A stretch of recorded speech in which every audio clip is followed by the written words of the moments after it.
So, huwag natin patagalin. Nabalitaan niyo po ba si PBBM? Nung nagpunta sa Gensan, maraming mga natuwang mga mangingisda doon.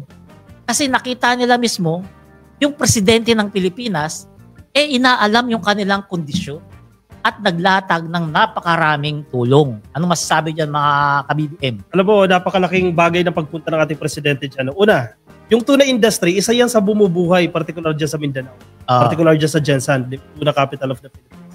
So tiniyak ng presidente, we have the facilities, lalo na yung post-harvest facilities natin, kasi cold chain facilities. Yes, nag-i-exist na yan, pero may kakulangan. Pero gusto ng presidente, ma-sustain yung ating mga cold chain facilities. Napakaraming tuna, yung iba dyan, nakakarating pa ng Amerika Ganyan kadikalidad yung ating tuna, kaya importante na binibigyan ng pansin yan. Hindi lang sa Amerika, I think nakakarating yan sa Europe at the same time sa Japan. Na isa sa pinakamalaking user or consumer ng tuna natin. At saka alam nyo ba mga ka-BBM, natuwa yung mga mangingisda natin mga kababayan sa ginawa na yan ni PBBM. Kasi nakipag-dialogo siya doon sa mga mangingisda. Inalam ni PBBM kung ano pa yung mga maitutulong ng gobyerno sa kanilang pagtatrabaho para mas mapaayos ang kanilang kabuhayan doon. At hindi lang yan hindi lang yan. Namigay pa siya ron ng mga livelihood program sa ating mga mangingisda at mga motorized na bangka. Yan, malaking tulong sa kanila. Saan masasabi niyo dyan? Malaki kasing bagay kapag ang Pangulo natin ay pumupunta sa isang lugar, lalo na sa mga nasa laylayan ng ating lipunan, no? Kung saan kitang-kita naman natin sa buong bansa na kailangan nila ng tulong, no? Kailangan ng suporta. Kaya kung naibibigay nila ang kanilang mga hinaing sa ating Pangulo, mas mabilis ito na bibigyan ng sagot o karampatang solusyon. Nagiging pattern na yan. Pansinin mo, nung isang araw nandiyan siya sa Nueva Ecija, kinausap niya rin yung mga magsasaka. The same way, dyan naman sa Gensan, kinausap niya yung mga mangingisda. Yung ganyang klase ng governance, malaking bagay yan dahil pinapakinggan ka mismo ng presidente. Di ba? Saka nakakita ng ganyang presidente nakikinig sa mga hinaing mo. And nandiyan siya mismo, so kasama niya mismo yung mga tao dyan sa Secretary Kiko, sige, ito gusto ko mangyari, gagawin mo agad, action ka kagad. Di mo na siya patatagal. Kung matatandaan nyo, meron siyang sinabi sa podcast niya, hindi ako nagkakamali kay Cheryl Cosim. No? Ayaw niya na lang basta maniwala sa mga reports na binibigay sa kanya. Correct. Kasi normally, kapag binigyan ka ng report, ikaw ang Pangulo, bibigyan ka ng report ng mga taong na nasa ilalim. Kadalasan, puro magagandang ibibigay na reports. Siyempre. So bilang Pangulo, kailangan mo rin alamin kung yung mga reports ba yun ay nagtutugma sa talagang nangyayari sa araw-araw sa buhay ng mga Pilipino. Kaya yan ay isang paraan para i-validate ng ating Pangulo kung totoo ang kanyang mga naririnig o nare-receive ng mga reports mula sa kanyang mga departamento. Alam niyo mga ka-BBM, kung titingnan niyo doon yung mga video ng mga ordinaryong tao ron, ay kita mo nagulat sila. Kasi hindi nila ina-expect them ay dadalaw doon, mga nagbibideo. Gulat na gulat sa mukha nila na yung isang presidente, pupuntahan sila para alamin yung kanilang kalagayan. Saka mga ka-BBM, remember, Mindanao to. Dahil siguro nila, pababayaan sila ni BBM kung hindi naging maganda ang resulta ng election para sa alyansa noong nakaraang May 2025 midterm elections. No? Kung saan medyo hindi naging maganda ang performance ng mga senatorial candidates ng administrasyon. Pero hindi, ang Pangulo hindi tumitingin. Correct. Kung ikaw ay kakampi o kalaban sa politika. Bibigyan ka ng serbisyo. Totoo. Lahat pantay-pantay ang tingin ng ating Pangulo pagdating sa serbisyo. At saka alam nyo ba mga kabibig, hindi lang yung mga mangingisda ang dinayo niya dyan sa Gensan. Maging yung mga nagtatanim ng buko, ng nyog industry dyan, kanyang dinalaw. Kasi yung coconut processing facility, binisita niya para tingnan kung ano yung mga mas maibibigay ng gobyerno na tulong doon sa plantation na yun. Sabihin ko lang ngayon kung ano yung mga produkto na nagagawa doon sa facility na yon. Unang-una, nakita nyo naman, coconut water. Pangalawa, virgin coconut oil. Then coconut milk, coconut cream, and coconut flour, which is napakahalaga po ng lahat na yan at marami pang iba. Ano sa tingin nyo mga kapartner? Malaking tulong ba yung ginawa ni PBBM na pagbisita doon sa pasilidad na yun? Sige ako muna. Ito ay assurance sa coconut industry sa Pilipinas. Kasi ang Pilipinas ay pangalawa sa largest producer ng coconut products sa buong mundo. So napakalaking industriya nito.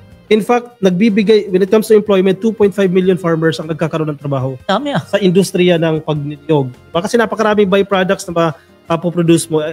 Actually, top tayo sa nag-export ng mga produkto mula sa niyog. So yung pagpunta ng presidente, again, assurance ulit yan na suportado ko yung industriya na yan dahil malaki yung papel sa ekonomiya. Malaki yung naitutulong yan sa ating ekonomiya. Siguradong close sa puso ni PBBM ang industriya ng coconut. Dahil yung panahon ng kanyang ama ni Ferdinand Sr., namamayagpag ang ating coconut industry. Diba? Kaya nga grabe ang suporta na binigay dyan noong nakaraang administrasyon ng kanyang ama. At gusto lang buhayin muli ng ating Pangulo at maibalik, kung number 2 siya ngayon, maibalik sa number 1 coconut producing country ang Pilipinas by way of supporting lahat ng pangangailangan nitong industry na to. No? Kung di ako nagkakamali, ang dahil sa pag-uudyok o pagkikipag-usap ng ating Pangulo, yung mga malalaking negosyante katulad ni Manny V. Pangilinan, aside from Century na pag-aari ng Po family, si Manny V. Pangilinan ay pumasok na rin sa coconut industry at meron na rin siyang sariling kumpanya na nag-employ at nagpuproduce ng ibang produkto galing sa coconut. Ang maganda rito mga kabib, yung mga magsasaka ng nyog, yan, yung nagtatrabaho na nabubuhay sa pamamagitan ng nyog, malaking pasasalamat nila kasi nakita ni PBBM yung mga kailangan pang i-improve doon sa pasilidad na yun kasi nakita naman ni PBBM actual sa kanyang mata yung mga kailangang i-modernize doon sa pasilidad na yun. At sa katunayan, ang target nito ay 10 bilyon ang direktang economic value ngayong taon na i-allocate sa mga sumusunod. 46% sa suppliers at operating cost, 22% sa suporta sa mga magsasaka at 15% para sa mga empleyado. Laki 10 billion ang ina-allocate ng gobyerno. Trabahong nalilikha, mahigit 4,500 manufacturing jobs sa relihiyon ang naibigay ng CPAVI. Yan, Century. Yung manufacturing industry ng company na yon. Kasi majority ng mga probinsya sa Pilipinas ay nagpo-produce ng nyog. 69 out of how many provinces do we have? 82. 69 provinces nagpo-produce ng nyog. So malaking industriya siya. Again, napakaraming produkto. Sabi nga nila, yung coconut yan yung puno na wala kang sayang Yeah, it's a tree of life. Kaya tinawag tree of life. Lahat ng parte ng coconut ay napapakinabangan. Simula sa ugat niyan hanggang sa pinakadahon. So mga ka-BBM, huwag niyo po kalimutan Baka nasyado kayo nag-i-enjoy sa aming tatlo. Huwag niyo kalimutan mag-comment o basa tayo muna mga comment. Sige, maganda yan. Ayan, sabi ni Rodora at Atong Lai Asad. Ayan, binubuhay ang industry ng coconut. Tama po yan. Kasi malaking industriya. Dapat wag sayangin yung industriya. The fact na 2 million mahigit ang employed na Pilipino dyan, talaga kailangan suportahan ng gobyerno. Yan, basa yan. Jingjing, good evening po. Good evening po sa inyo rin. Si Cynthia Watanabe, good evening Palerista ka Kopi Yayang Dison. Gambate kudasai. Well done guys. Konbanwa. Ayan. Rodora Atong yan. Basa na natin yung kay Rodora. Kape po habang nakikinig yan. Yan, maganda yan. Kuha kayo ng kape nyo. So mga ka-BBM, punta tayo sa EDSA rehabilitation. Ayan, maganda dapat yan ngayon sisimula na ngayong July. 16 dapat yan. Dapat sisimula na yan ngayon. Next week na sana. Kaso, pinuspon na naman at sa 2026 na po yan gagawin, isa sa katuparan kasi nga, kita nyo naman yung panahon natin ngayon. Tag-ulan. At malapit na kasi yung Burr months. Christmas season yan, so mas titindi yung traffic. Naisip kasi ng ating Pangulo yung magiging epekto sa kabuhayan at sa araw-araw na pagkilos ng ating mga mamamayan. Kung maapektuhan sila ng gusto, may inconvenience sila ng gusto, hindi nga naman magiging maganda yon. Kaya ang gusto ng Pangulo, pag-aralan na mabuti na makagawa ng paraan para less inconvenience para sa ating mga kababayan. And may naisip na paraan. Ang DPWH ng isang araw ay nabasa ko article na may technology na sila nagagamitin na mas mabilis yung magiging rehabilitation dyan sa EDSA. Ayos yun. Pupuliduhin na lang. Pupuliduhin na lang. Ang gusto kasi from 2 years na original plan, magiging dapat 6 months or less. Kasi imagine mo kung itutuloy mo yun ngayon, mag-Christmas season, napakarami. Ang daming malls within the EDSA, di ba? So, biruin nyo na lang yung traffic na maidudulot yan at tag-ulan pa. Kasi mga ka-BBM sa mga hindi lang updated kailangan talagang i-rehabilitate yung EDSA kasi napakatanda na ng kalsada na yan. Nakita nyo naman, ang dami na dyan, lubak-lubak, bako-bako. Yung mga bako-bako na yun po ang isa sa dahilan na nagkukos ng traffic dyan kasi imbis na smooth yung takbo ng sasakyan, magme-menor, yung iba, iwas pa, kaya nakakakos talaga ng pag-delay nung takbo ng traffic dyan sa EDSA. At saka aksidente. Iwas aksidente na rin. Road safety, isa din actually sa priority yan. PBBM para makapaghanda-handa pa tayo. Kasi masyado pa traffic kapag nirenovate yan. Ang sinasabi lang ng ibang mga dealers, baka nagastos daw yung pondo. Hindi ganun kadali yun. Nadudukutin lang kung sino ba. Dudukutin lang kasi, pera muna ako, 10 billion dyan, nadudukutin ko lang. Mga nakapag-aral kaya yun. Nakapag-aral kaya yung mga yun. Nakakatawa yung mga ganyang pag-iisip eh. No? Akala mo parang ililipat lang from one pocket to another pocket. Hindi, baka kasi ganun din dati. Baka ganun yung dati. Kasanay sila sa ganung galawan. Kay BBM, hindi pwede yun. Hindi pwede yun. Parang naalala ko tayo, nag-withdraw ng 125 million tapos na yun, nagastos agad Oo. 11 days. Ay, hindi ganyan. Diba? Nag-withdraw lang sa bagbag lang, di ba?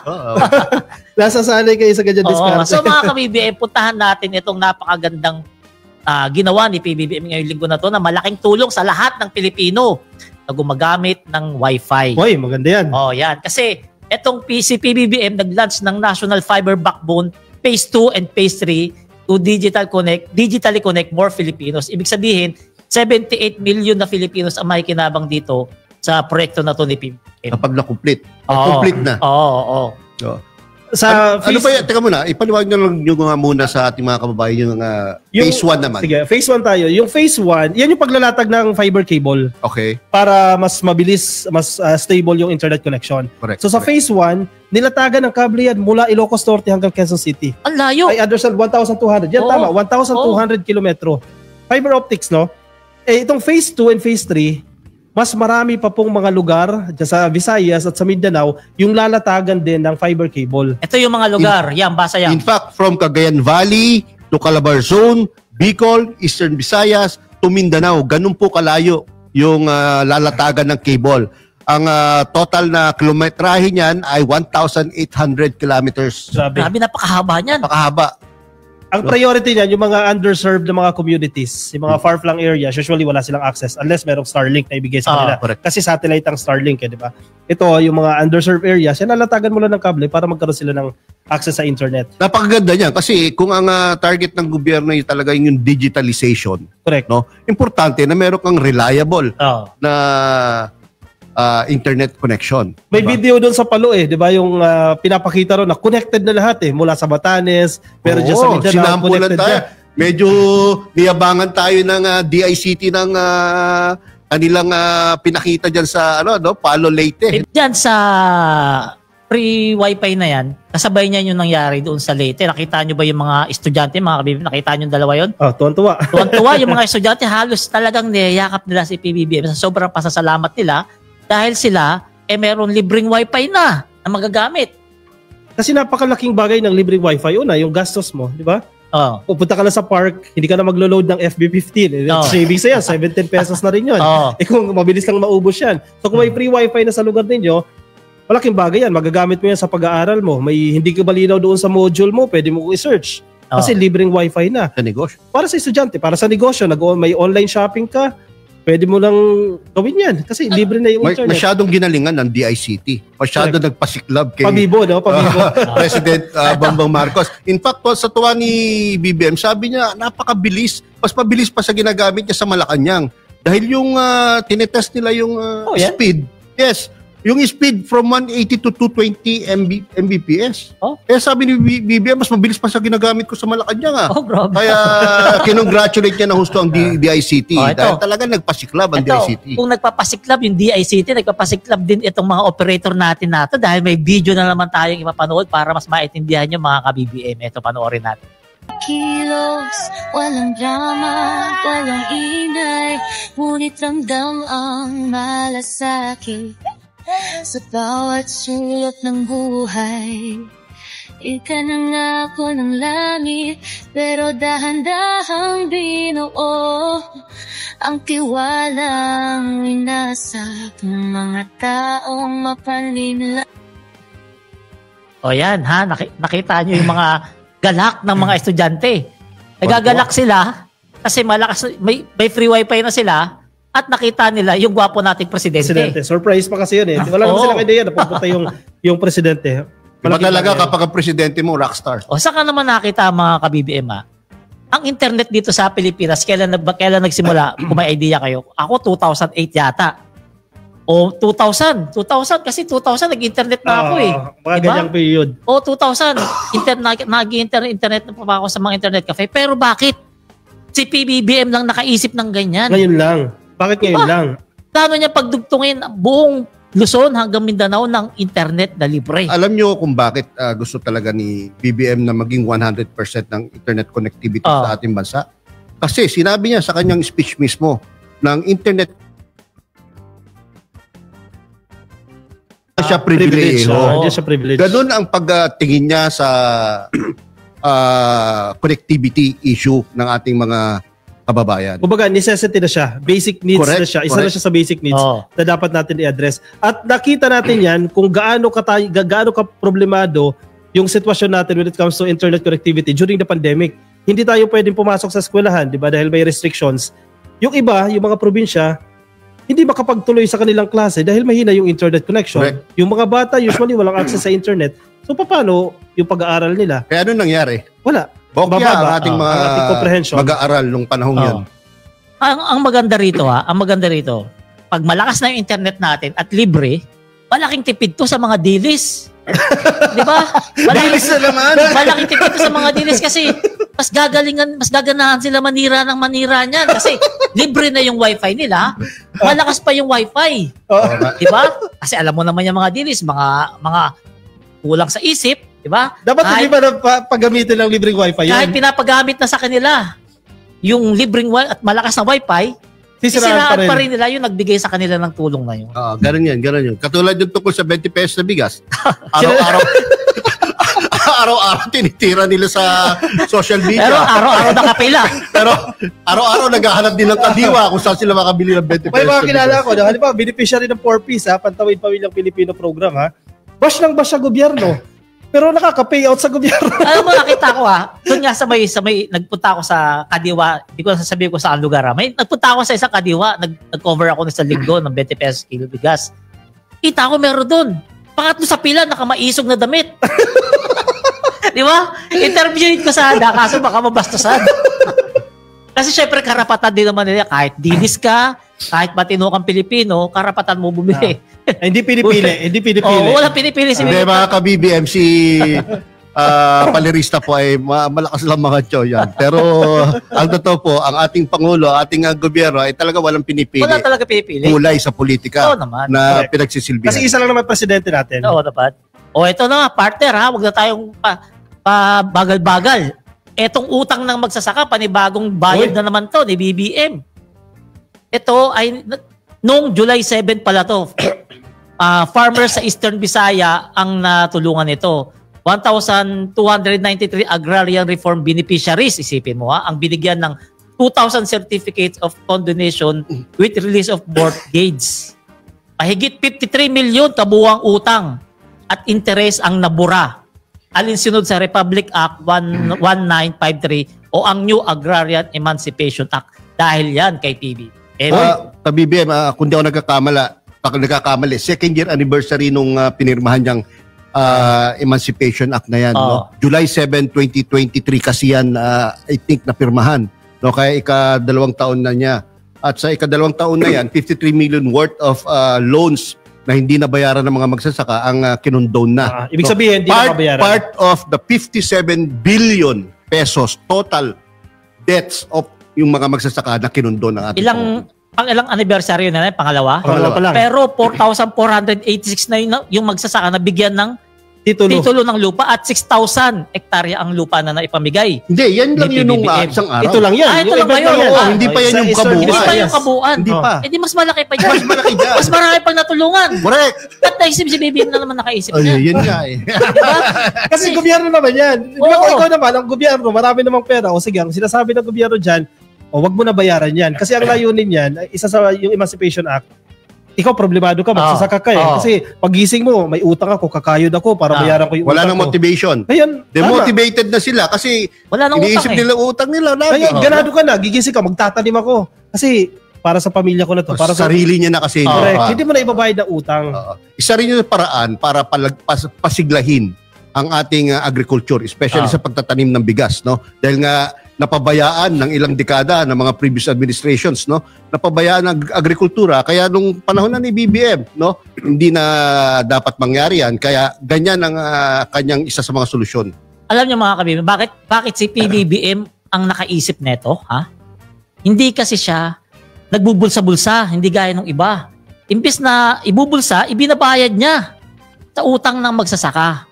Ganun ka bait ang ating presidente na talagang inuuna niya ang kapakanan ng mga magsasaka kasi nga hindi siya yung nagbubulsa. At makikita mo yung malasakit niya. Yung malasakit niya sa farmers. Kasi mapupunta din naman sa gobyerno yan. Oo. Para saan ba ang gobyerno? Para sa tao. Diba? Hindi wag niyo na bayaran yan. Murahin na natin yan. Yung pinakakaasam yung titulo, ibigay natin. Sabi nga niya, kapag maganda ang buhay ng magsasaka, maganda buhay ng mga Pilipino kasi sila papakain sa atin. Correct. Take note mga ka-BBM, nabanggit ni Secretary Laurel sa Nueva Ecija nung siya ay ma-interview na ngayong taon will be a banner year sa pag-harvest ng bigas.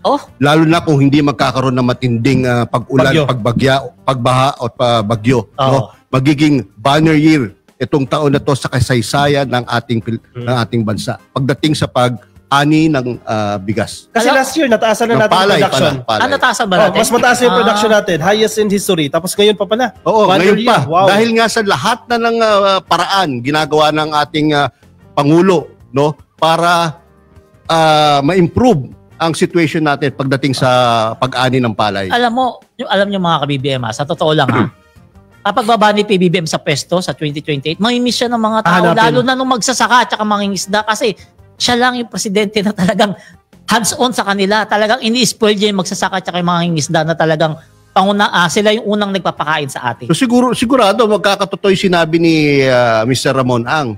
Kung matatandaan nyo, last year in-interview siya ni Anthony Taberna. Sinabi niya na itong Pangulo na to, kapag katapos ng kanyang termino, mamimiss siya ng taong bayan. Hanapin siya ng tao. Dahil sa mga ginagawa niya. Last year pa sinabi halata yun. Naman, halata. Ikaw ngayon sinabi mo. Ibig talagang mukhang ganun na mangyayari. Kaya yung papalit sa kanya, isusunod sa kanya, medyo mahihirapan kasi ang taas ng standard niya sa net. May nagsasabi ngayon, sana extend daw si PBBM ng 24 years. Maraming... Grabe, 60 na si BBM, 67, 68, maraming 67 ata. Maraming tataas ang kilay. Malabo siya ma-extend, malabo. Pero, malay mo. Kasi nire-respeto ng presidente ang konstitusyon. Malinaw naman yan. Nasa ating konstitusyon yan na tanging 6 na taon lang at walang re-election. Kasi tingnan mo Hindi mangyayari yun kasi alam niyo itong Pangulo natin, napaka-decente nito. Correct. Ilang presidente na yung nagdaan. Ba? Tanging ama lang niya at siya yung minahal talaga ng todo ng tao. Diba? Kasi tingnan mo naman yung kanila mga proyekto malapit sa bitukan ng mga tao. Talagang ramdam na ramdam. Sa LRT lang Yung libreng sakay dyan tuwing linggo na-free yung 3, di ba? Walang nakagawa niyan. Discount 50% discount. Simple lang yan, ha? Tapos mga dilis, nakikisakay. Tapos Ito, sinobrahan pa yung mga promo na buy one, take one. No? Ito hindi. Buy one, get 3 free. Again, mapupunta rin sa gobyerno yan. Pero di na gobyerno yan. Gobyerno para sa tao, tao para sa gobyerno. Tsaka makita kasi ng ganyan presidente, ha? Eto, ha?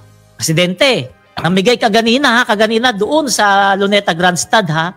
387 na ambulansya o patient transport vehicles. Etong mga ambulansya na to, ipinamigay ni PBBM sa mga lungsod dito sa buong Luzon. Yung nagkakamali, may nakita nga ako kanina, Mindoro Kung may video ba tayo dyan?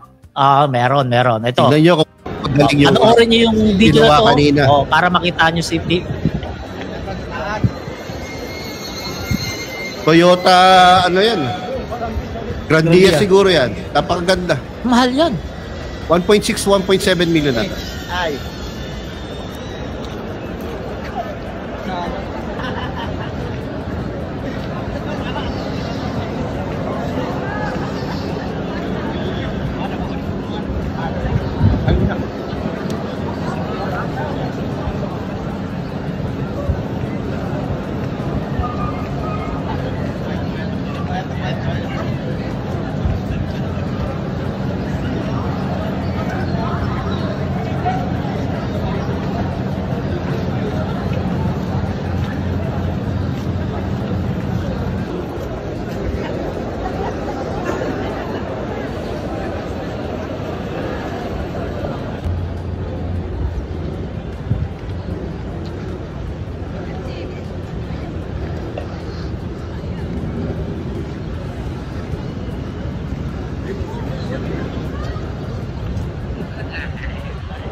Mindanao. 123 to be exact sa Eastern Visayas. At pinangako ng Pangulo na bago matapos ang taon, no, lahat ng cities and municipalities sa buong Pilipinas ay magkakaroon. Correct. Oh.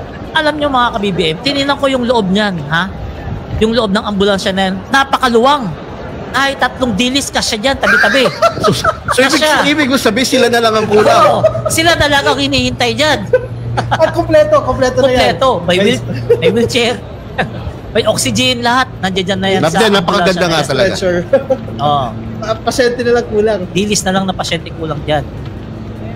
O isipin mo, di ba? Isipin mo.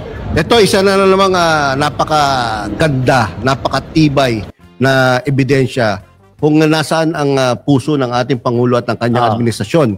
At sa tulong ng mga kanyang tauhan, tulad ni Mr. Mel Robles ng PCSO, ang galing niyan, na talagang nagpakitang gilas din. No? At kung di ako nagkakamali, one of the biggest distribution ng ganitong klaseng transport vehicle. Ginis yan. Sa buong mundo. Buong mundo. Pang-ginis yan. Oh, ang ginawa, ganun lang naman ang kaya ni Mel Robles, no? Walang-wala si Mr. Mel Robles. Pang-ginis yung ginawa ni Secretary Mel Robles, pang-ginis. Pinakamaraming ambulansya na nabigay. Bukod pa yan sa 680 units na na-distribute simula 2022 hanggang 2025. Oh, kasi yearly po yan. Plus almost 600 ngayon ulit. So 1,200. Correct. So konti na lang pala mapufulfill na yung 1,600 plus na cities and municipalities sa buong Pilipinas. Magkaroon, 1,642. At may mga kasunod pa po yan na schedule.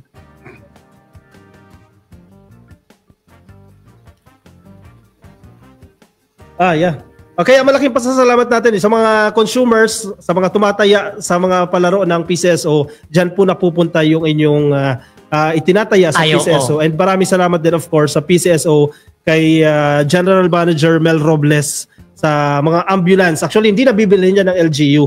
Kaya malaking bagay po para sa kanila yan. At malaking bagay din sa mga residente na mag-a-avail na ganitong services. Alam niyo, sige. Ang PCSO, wala naman talagang tigil sa kakatulong yan, no? Pati sa mga health needs ng ating mga kababayan, pati sa tukol sa sports, nagbibigay din sila, no? Generous, very generous. Napaka purposeful ng kanilang existence dito sa ating totoo lang, mahirap trabaho ni Sec Robles, napakahirap. So ito, basa tayo ng mga comment. Ayan, si Maria Estrella Leteski. Grabe ang improve ng Pilipinas ngayon. Sobrang ganda po. Oh, tama ka po ma'am, di ka po nagkamali. Kay Anabel Tavares of Yasa, yan, the best talaga ang president now. Kaya mahirapan yung papalit. Mataas ang standards. Mabuhay ang bagong Pilipinas. God bless you all. Ayan, sabi ni Star Barrett, mabuhay ang ating PBBM, mabuhay ang mga vloggers ng bagong Pilipinas, mabuhay ang bagong Pilipinas. Tama. Salamat. PBBM sana ma-extend. Ay, sana nga po. Lang 24 years. Sir, ilang dilis ba kasya sa ambulance? Tatlo. Tingin ko kasya 3 dyan. Kasi isa lang ang oxygen. Correct. Sige, dumako na tayo sa second segment ng ating Salamat PBBM Podcast. Ito, good news na naman ito ka-Coffee dahil bibigyan tayo ng mga destroyer ships mula po dyan sa Japan. Ito, maganda rin ito. Pagpapatibay din ito sa ating pagprotekta sa ating soberanya, pagprotekta sa ating teritoryo, lalo na po dyan sa West Philippine Sea. Napaka-generous naman ng Japan at bibigyan tayo ng 6 na Abukuma-class destroyer escorts mula po yan sa Maritime Self-Defense Force ng Japan. At recently, may mga pinag-uusapan na po yung ipapadala mga eksperto ng Philippine Navy papunta dyan sa Japan para isuriin, i-check itong mga barkong pandigma na ibibigay po sa atin. Alam nyo mga ka-BBM, nakikita nyo yung nandiyan dyan sa screen, kung mapapalakihan ba natin yung screen? Pwede palakihan pa para makita nila. Yan. Nakikita nyo yung mga barko na yan. Yan lang naman yung achievement ni PBBM. Screenshot nyo na lang, hindi ko na mabasahin kasi medyo maliit. Yan, nakita nyo yung mga barko na yan. Hindi lang isa, mga 2 hanggang 6 na peraso bawat isa niyan. Yan yung mga achievement ni PBBM na magtatanggol sa ating karagatan, lalong-lalo na dyan sa West Philippine Sea. Kaya sa mga naghahanap ng proyekto, ayun, nandiyan na. Pwede kayong sumama papuntang Kalayaan Island pag nagpatrolya yan. Screenshot na lang. Oo, screenshot na lang. Pwede ko ipaliwanag ng konti. Sige yan. Ito kasing pagpapaganda o pag-improve ng defense capability ng ating bansa ay naayon sa AFP modernization law, Oh. no? Yan is under RA 10349, no? Sa batas na yan, nagkaroon ng 5-year period, tatlong 5-year period kung saan may mga iba't ibang focus ang ating gobyerno ng mga sandata o kagamitan na bibilhin. Oh. No, nagsimula yan 2013 to 2017 sa panahon ni Pinoy. Tapos 2018 to 2023. No? Tapos ngayon sa panahon ni PBBM 2024 to 2028. Pero nagkaroon ng mga adjustment dahil nga sa nangyayari dyan sa West Philippine Sea.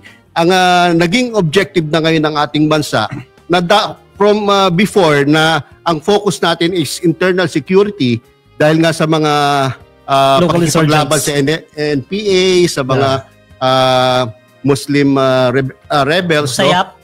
Hindi na tayo doon nagpo-focus. Correct. Nagpo-focus na tayo sa tinatawag na external defense capability.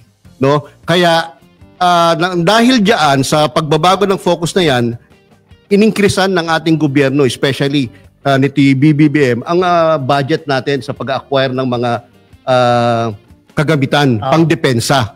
No, hindi pandigma. Gamitin na lang natin yung term na pangdepensa dahil hindi naman tayo makikipagdigma, no? Pangdepensa sa ating bansa. Kaya ang budget na nilaan diyan ngayon, no, sa Horizon 3 na tinatawag, yung Horizon 1, 2, 3 nga yan, no? Under Horizon 3, ang budget na ligay diyan is $35 billion, no?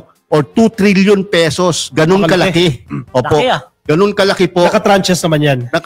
Nakaplano na yan. Kaya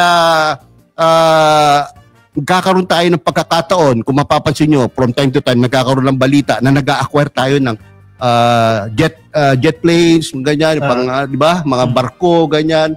No? Dahil nga may budget na nilaan dyan. At pagbaba ni BBM, lalakihan pa yan. Magiging more than $60 billion ang budget. Bakit importante na paigtingin natin yung i-modernize natin yung ating kagamitang mga pandigma o pandepensa, di ba? Kasi kung makikita, di ba, China, ibubuli tayo. Wala kayong kakayahan eh. Masyado kayong dependent sa US eh. O hindi kailangan natin, we stand with our own. Paano gaganda yung ating sandatahang lakas kung hindi po ponduhan. So importante na ponduhan yan. So nasa tamang direksyon po tayo. Swerte na lang yung mga donasyon pero hindi mo naman ini-expect na may magbibigay ng mga kagamitang pandigma. No? Pero ponduhan talaga yan. Mag-allocate tayo ng pondo para i-modernize yung ating mga kagamitang pandepensa. Para magkaroon man ng tinatawag na credible defense capability. Correct. Alam niyo, swerte tayo si BBM, ang presidente natin ngayon at talagang solid yung puso niya bilang pagiging makabayang Pilipino. Walang pakiling-kiling sa iba. At Diba? yung mga yung mga ibang bansa, masyadong generous sa atin eh. Di ba? Gusto makipag-partner sa atin, magkaroon tayo ng ganitong exercises, bibigyan tayo ng mga barko libre. Kasi tiwala sila sa presidente. Kasi kung hindi sila nagtitiwala kay PBBM, bakit nila ibibigay sa atin yan? Hindi ibigay nila sa ibang bansa na kagaya natin, developing countries. Alam mo kung bakit? Malakas kasi yung karisma ni PBBM sa kanila. Alam kasi nilang matino, hindi magnanakaw. Correct. Yun lang yun. Nakikita rin kasi ng mga leaders sa ibang bansa kung anong ginagawa ng ating kapitbahay. Correct.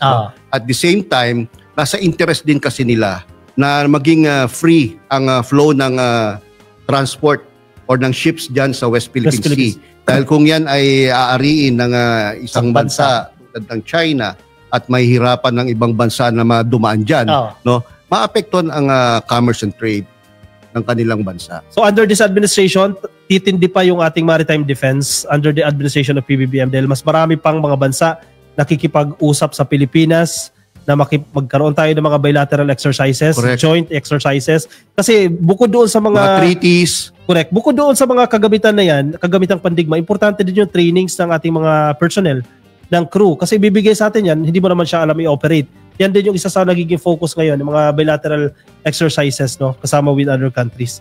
So eto pa, yung stress ng China, yung Typhoon missile. Correct. Yan, stress sila dyan sa missile na yan. Dahil wala tayo niyan dati. Wala. Katulad nagkaroon tayo ng BrahMos missile from India. Kasi si PBBM lang ang pumayag na mag-deploy ng ganyan sa Pilipinas. Kasi yung Typhoon missile na yan yung pangontra, just in case just in case bombahin tayo ng bomba, anong missile ng ibang bansa, yan ang haharang bago tumama sa lupa natin. kumbaga interceptor yung Typhoon missile na, at yan yung pinuprotesta ng China na paalisin dito sa atin. Ha? Sabi nga bakit namin naalisin? Dadagdagan pa namin, sabi ni BBM. Hindi tayo nakikipagdigma. Hindi tayo nakikipagdigma. Pero importante din i-modernize natin yung ating mga kagamitan. Oo. Para hindi naman tayo binubuli-buli na lang. Kinakawawalan tayo. So yan, kita nyo yung takbo sa West Philippine Sea na July 27. Yan. Puntahan po ninyo to sa mga gusto ng magpapawis, gusto umayos-ayos yung takbo ng dugo sa katawan. To, umattend kayo rito at makakatulong pa kayo dito sa bansa natin. Bukod sa physical benefits na may bibigay sa inyo yan, yung pagpapalawak din ng kamalayan patungkol sa usapin ng West Philippine Sea. Kasi kinakailangan natin ng suporta. Dapat tayo mismo suportahan natin, i-insist natin ang West Philippine Sea. Huwag natin tularan yung ibang mga content creators na halos ibigay na yung West Philippine Sea sa China. Sa atin po yan. So importante itong fund run na yan. Bakit importante maipakita sa mga tao ang nangyayari tungkol sa West Philippine Sea? Dahil kawawa po ang ating mga mangingisda doon. Yung sakripisyo po na pinoprovide nila sa kanilang mga pamilya para lang makakain. At para na din sa mga Pilipino na umaasang makabili sa mga mangingisda na mga isda, no, na kanilang binibenta sa mga palengke. Napakalaking bagay po yun. Sila po ay mga modern day heroes katulad ng ating mga magsasaka. No? Buhay po ang kanilang sinasakripisyo, buhay po ang kanilang ini-invest sa kanilang ginagawa. Kaya suportahan po natin sila. Yan. Etong Coast Guard, palakpakan natin sa trabaho nila sa pagbantay dyan sa ating karagatan na West Philippine Sea kasi hindi biro yung trabaho nila. Buwis buhay sila dyan. Nakikita naman natin, lalo na pag binobomba sila ng water cannon, hindi biro po yun dahil talagang pwedeng malagay sa alanganin ng buhay nila sa pagbantay sa ating West Philippine Sea. Ako gusto kong palakpakan si Commodore J. Tariela. Ayan. Dahil nagsampa ng cyber libel. Sa content creator na paray pakalat ng kaya mga kababayan sa 2028 mag-i-elect na naman tayo ng bagong presidente. Ingat tayo sa pagboto. Dapat yung mga hindi nababayaran ng China, yung magiging presidente natin dapat matino gaya ni PBBM. Pakabayan, matapang at hindi yung nababayaran ng China. Hindi ibebenta ang West Philippine Sea. Nako, babalik na naman tayo sa zero. Maghihirap na naman ang Pilipinas. Ngayon, naiangat na ni BBM yung Pilipinas. Napaganda niya na. Baka bumalik na naman tayo sa zero. Hindi, ang kagandahan kasi nagawa ni PBBM yung pag-increase or pag-improve ng image and reputation ng ating bansa sa international community. No? Na nung nakarang panahon ay nasira dahil sa mga pinagagawa. Okay, ito naman usaping labor force naman kasi good news po ito Pumalo po sa 52.3 million pesos. 52.3 million po yung ating labor force. Ibig sabihin, ganyan po karami mga Pilipino na ang may trabaho. At kasabay po niyan ay umangat sa 96.1% yung employment rate dito sa Pilipinas. Ibig sabihin, maraming trabaho po yung na-generate ng ating kasalukuyang administrasyon. Isa sa pinakamababang unemployment rate, 3.9 po nitong nakaraan lang. Gaya ng sabi ni... highest since 2005. Kaya may video tayo. Sige. Panoorin muna natin para maintindihan nila. Mga Pilipino. Alinsunod sa commitment ni Pangulong Ferdinand R. Marcos Jr. na mabigyan ng trabaho ang maraming Pilipino, nakapagtala ang Pilipinas ng mataas na labor force participation rate ngayong taon. Sa ulat ng Department of Economy, Planning and Development o DepDev, batay na rin sa Labor Force Survey ng Philippine Statistics Authority o PSA, umabot na sa 65.8% ang labor force sa bansa nitong May 2025. Mas mataas ito sa 64.8% na naitala noong May 2024. Nangangahulugan na mayroong dagdag na 1.4 million Filipinos ang kabilang sa labor force sa ilalim ng Marcos administration. Bumaba naman ang bilang ng unemployment rate noong May 2025, 3.9% mula sa 4.1% noong May 2024. Layo ng Marcos administration na pataasin pa ang bilang ng mga Pilipino na magbigyan ng trabaho sa ilalim ng bagong Pilipinas.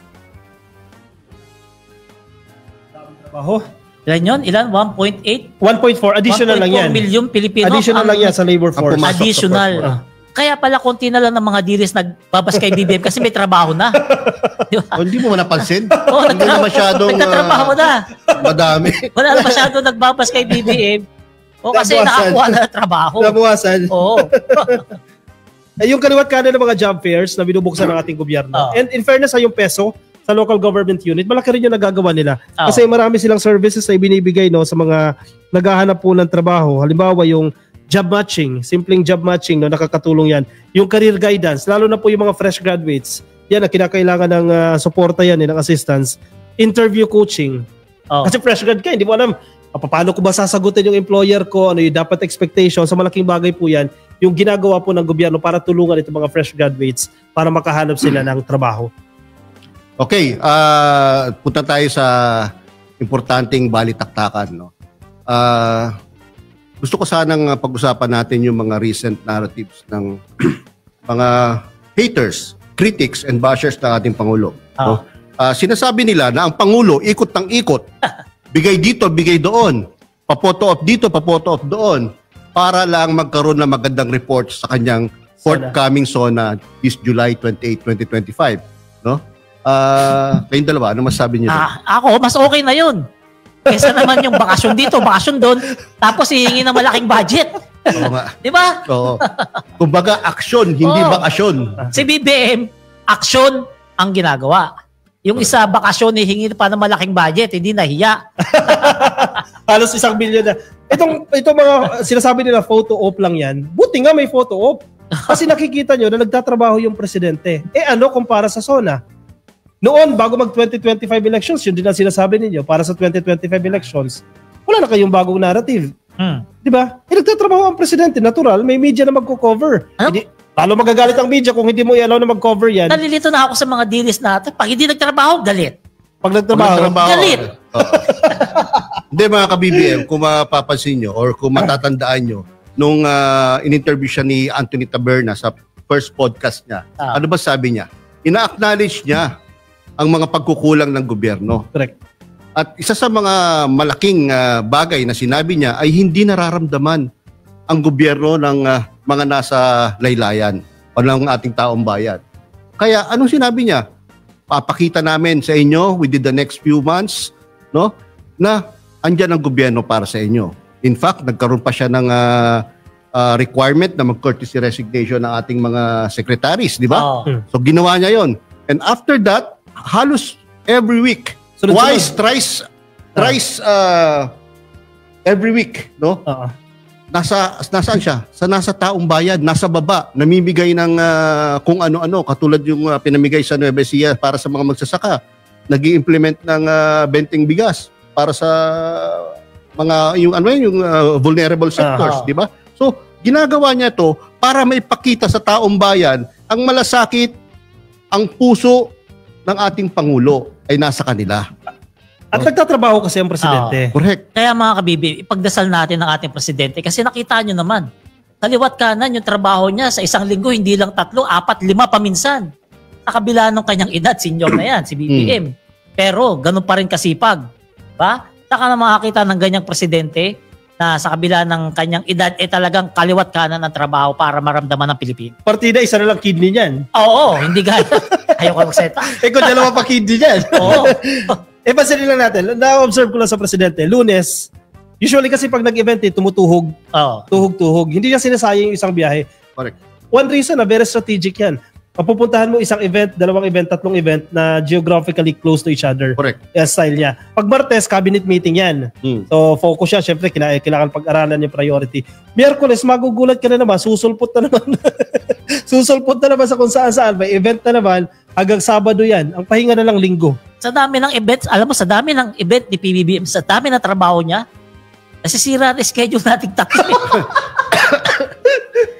Kapag may importante kang lakad, pag may lakad ka, hindi mo magagawa pag may event si BBM. Correct. Kasi mas importante kailangan may balita kasi sa tao. Kailangan may balita po namin sa inyo Kasi- ang nangyayari sa ating gobyerno, ang ginagawa ng ating Pangulo. Dahil nga po ang lumabas na resulta ng mga surveys ay parang wala daw na nakikita o ginagawa ang ating Pangulo, which is hindi naman totoo. Dahil ng mga nakaraan po, sa totoo lang, ang lahat ng plano o programs na nilatag ay pang long term. At yung ibang long term na yon na ginawa ng 22, 23 programs or plans, no? Ngayon nangyayari na. Okay. Katulad po nung fiber optic backbone na yan. Correct. Hindi naman po madaling gawin yan. Nilatag po yan nung ibang panahon, 22, 23, 24. Tapos ngayon po, ini-inaugurate na. Ang 20 pesos na bigas, hindi rin po naman mabilis lang. Agad-agad yan eh. Agad-agad na implement yan. Kailangan po ng merong siguradong supply. No? At kailangan po ma-increase muna ang productivity ng ating rice sector. Tama. No? Ang rice farmers. Para ma-implement po yung 20 pesos na bigas na yan. Oh. So, sa makatuwid, no? Ngayon po inaani, no, yung mga nilatag na programa nung mga nakarang taon, no? Kasi nga ang pagpo-provide po ng serbisyo sa taong bayan, meron po yan short term, meron po yan medium term, meron po yan long term, no? Yan po ang pinapaliwanag ng ating Pangulo. Ngayon po ang ginagawa ng Pangulo, pinagsasabay niya ng halos yung pag-i-implement ng mga long term na nagawa at yung short term pinagsasabay niya na para talagang maramdaman ng taong bayan ang kanyang ginagawa. Isigit mo pa dyan yung validation, verification sa mga accomplishment reports ng mga head of agencies. At the same time, yung sustainability. Tinitiyak na ng presidente yan na dapat masustain yan. Kasi yung sinasabi ng mga kritiko, hanggang ngayon taon lang yan. Hindi yan naabot ng 2028. Pero presidente mismo nagsasabi, masusustain namin yan. Ano sagot ng presidente? Watch me. Watch me.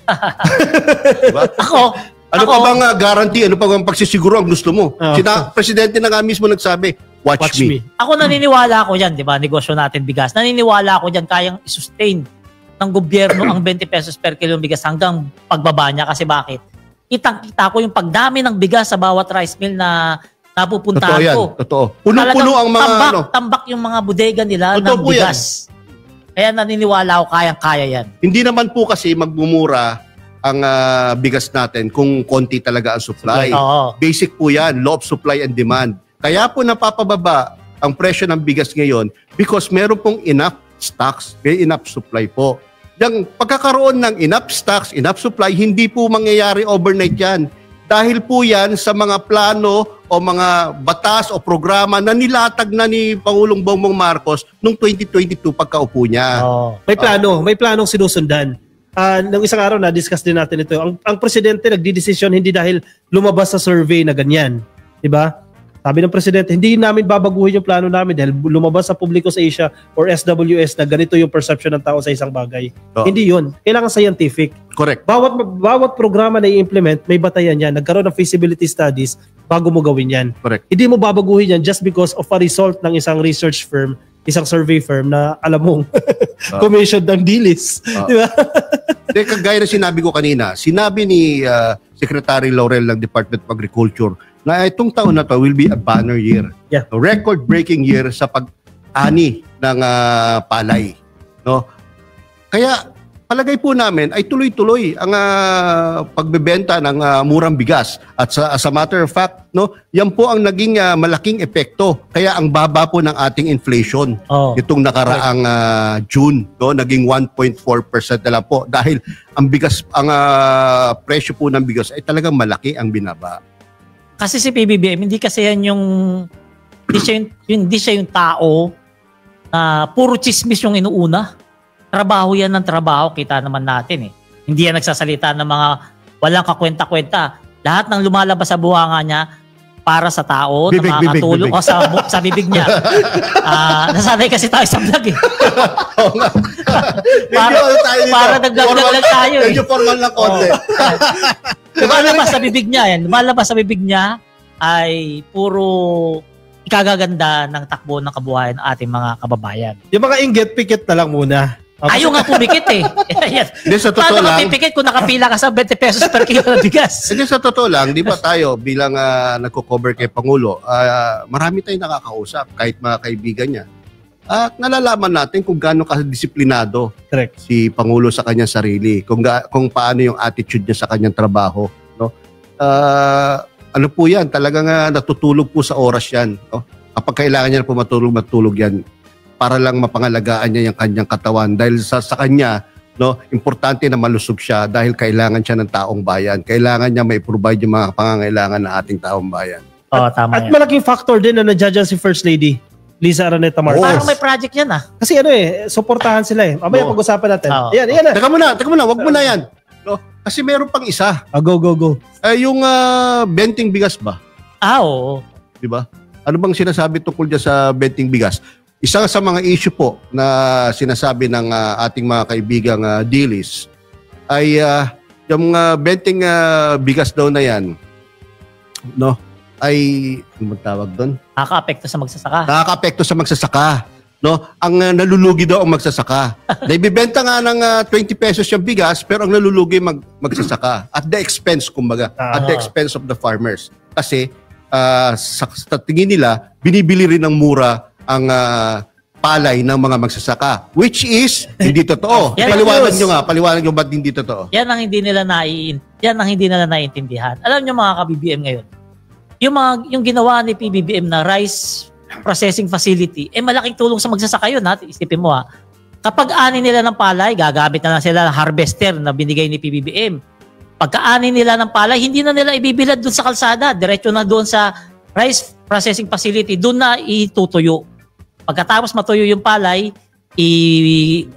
tawag doon, gigilingin at ibebenta sa gobyerno sa mataas na halaga. Hindi po yan yung murang halaga. Ngayon, bakit sabi nila, 20 na nga lang yung bigas Kaya mura yung bili nila sa palay. Hindi po yun kasi subsidized po yung 20 pesos per kilo ng bigas. May subsidiya ang gobyerno. Hindi ibig sabihin na 20 siya. Typical mindset kasi ng negosyante, no? Bibilin mo yan ng 15, syempre may markup ka para umabot ng 20. Hindi ganyan. Dahil ang bumibili, ang NFA, ang bibili sa magsasaka at a certain price, and then sinasubsidize po nila yan. Sinasubsidize ng gobyerno. Ibig sabihin, gumagastos ang gobyerno para bilhin itong mga bigas na yan. The same way ng ginagawa nila pag sasakay ka ng LRT at MRT. Hindi yan yung original na cost ng pamasahe mo. Ginagastosan nila ng gobyerno para bumaba yung pamasahe. Walang mali dyan kasi gobyerno ang gumagastos dyan. At fake news na nalulugi yung mga magsasaka dahil binibili ng mura yung kanilang mga palay. Kaya wag po tayo maniniwala dyan mga ka-BBM. Ako, tinignan ko yung binibiling 20 pesos per kilo ng bigas. Tinignan ko yung butil. Unang hawak ko pa lang madulas. Alam ko hindi yung talagang tig-20.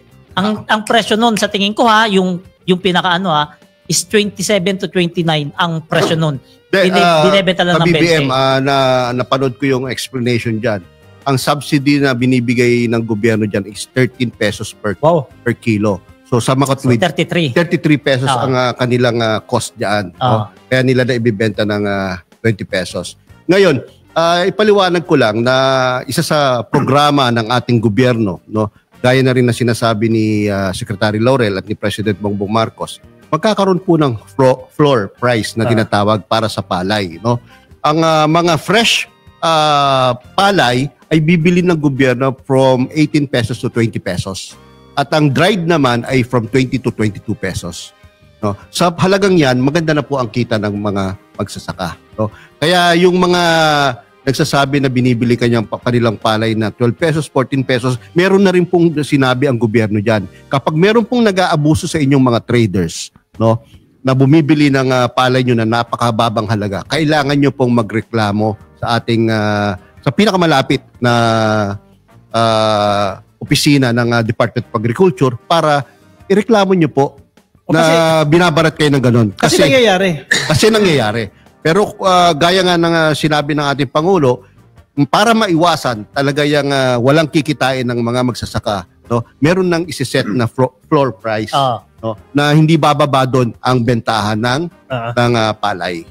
Lalo na para sa mga NFA warehouses or NFA facilities na bumibili ng palay sa mga magsasaka. Iyak dyan yung mga isa sigurong dapat din gawin mga ka-BBM, yung kung hindi pa po kayo membro ng kooperatiba ng mga magsasaka, sumali po kayo para mag-benefit po kayo sa mga binibigay na assistance o tulong ng ating gobyerno sa mga kooperatiba. In that way po, masasama po kayo. Masisigurado po na yung kooperatiba pwedeng magbenta sa NFA ng maayos na presyo. No? Huwag po kayong magsarili. No? Kailangan nyo pong sumama sa mga kooperatiba para po mag-benefit kayo sa mga programa ng gobyerno. I-mention ko lang, partner, yung post-harvest facilities, ang kagandahan niya. Kasi ang pinaka-objective talaga, masaganang ani, mataas na kita. So masaganang ani, gagamit ka ng mga binhi na maayos. Tapos tama yung timpla ng lupa kung saan mo itatanim yan, yung weather, sana maganda, no? So timing ng pagtatanim. Masaganang ani at mataas ang kita. Pag mataas ang kita, halimbawa na harvest mo 10 sako, dahil kulang ka sa post-harvest facilities, ibibilad mo yung palay sa kalsada, magiging siyam na lang. Nalugi ka na isang sako. Diba? Sa pamamagitan ng mga post-harvest facilities na binibigay ng gobyerno, usually ang mga kooperatiba, sila nakakapag-avail ng services na yan, mas magiging buo yung kita mo, mas tataas yung kita mo. Totoo yun. Di saka laking ng mga benefits na nakukuha sa kooperatiba. Meron pa rin dyan mga loans, no? Kulang ka sa puhunan. At saka, kung di ako nagkakamali, dyan talaga binabagsak din yung mga assistance ng gobyerno, like yung pataba, yung binhi, yung irrigation, no? Kaya yung mga membro niyan, halos maliit na lang ang kanilang production cost sa pagtatanim ng palay dahil nga marami nang binibigay ang gobyerno. No, halos lahat na nga binibigay, di ba? Ultimo nga yung rice processing system, andyan na. Pati yung makina na gagamitin mo sa pag-aani ng palay, andyan na rin, binibigay na rin ng gobyerno. Alam mo mga ka-BBM, yung mga magsasaka ngayon, wala silang dahilan para tamarin o ibenta nila yung lupa nila. Kasi spoiled nga sila kay PBBM. Halos lahat. Halos lahat ha. Pagtatanim na lang sila, yun na lang gagawin nila, magtanim. Kasi yung mga kagamitan, mga pataba, mga seedlings, dyan na po eh. Diba? Para po yan sa atin. Kaya nga sabi ni PBBM, watch me. Iya, masasay talaga yan. At sasabihin ko po sa inyo, kasi marami po nag-chat sa akin, no, na may problema siya ganito. Alam nyo po, yung nag-chat sa akin, kahit hindi nyo po tanungin, pino-forward ko po yung sa Department of Agriculture, no? At para magawa ng paraan o masolve ang inyong problema. Pero importante po na kayo mismo, kapag meron kayo naging problema sa inyong ginagawa, sa inyong pagsasaka, maglakas loob na po kayo pumunta sa Department of Agriculture na pinakamalapit sa inyong sakahan. Magsabi po kayo, magsalita po kayo, gamitin niyo po inyong karapatan, ang inyong boses, no? Na iparating sa kanila ang inyong problema. At I am sure, no?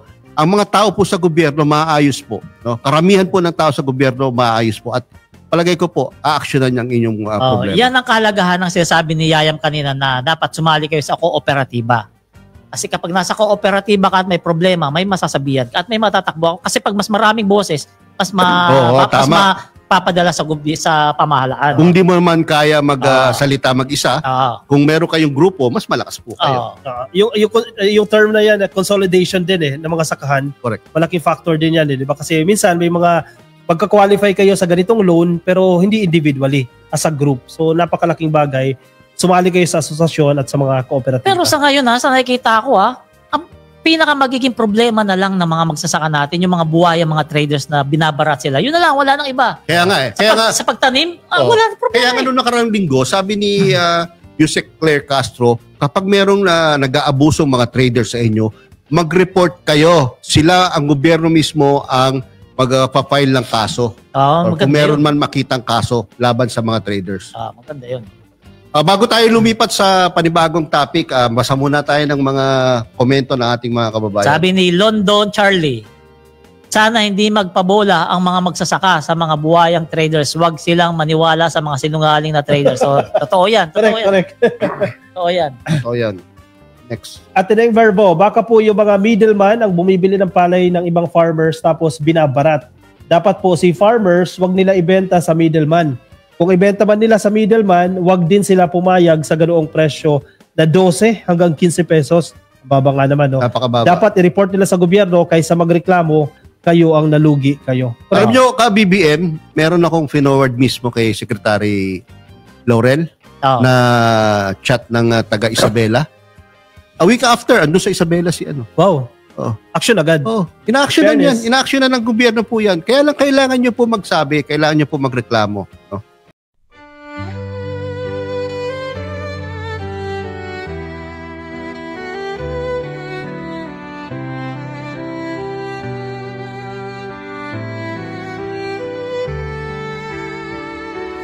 Bawat hakbang, tinik ang iyong daan. Sa sariling bayan, ika'y hinusgahan. Ika'y siniraan ng ganit sa kapangyarihan, agilang nagnakaw ng pera ng taong bayan. Pinapasan mong lahat ng dusa, matatag ka hindi gaya ng iba. Ngunit kahit sugatan, kahit lumuluha, iniisip mo pa din kapakanan ng iba. Bongbong, hindi ka kailanman iiwan. Loyalista hanggang dulo ay nandyan. Kasama mo kami sa lungkot mo at saya, pagkat Pilipinas, ikaw ang pag-asa. Sa laot ng unos, ikaw ay nag-iisa. Iba'y nagbubunyi sa iyong pagdurusa. Ngunit lahat ngayon ay malinaw na. Katulong mo ang Diyos, nag-iba sila. Ipinaglaban mo ang lahing sinumpaan. Nagkalat peking balita sa mamayan. Binabaliktad nila ang katotohanan, pero hindi na naig ang kanilang kadiliman. Bongbong, hindi ka kailanman iiwan. Loyalistang hanggang dulo ay nandyan. Kasama mo kami sa lungkot mo at saya, pagkat Pilipinas, ikaw ang pag-asa. Iginuhit ng kasaysayan ng pangalan mo, dalisay. Ngunit bakit tila nais kang burahin at siapolakay? Sa iyong mga mata may luha ng matinding pagdurusa, ngunit sa puso mo bayan pa din ang inuuna. Bongbong, hindi ka kailanman iiwan. Loyalista hanggang dulo ay nandyan. Kasama mo kami sa lungkot mo at saya, pagkat Pilipinas, ikaw ang pag-asa. Bawat hakbang, tinik ang iyong daan. Sa sariling bayan, ika'y hinusgahan. Ika'y siniraan ng ganit sa kapangyarihan, agilang nagnakaw ng pera ng taong bayan. Pinapasan mong lahat ng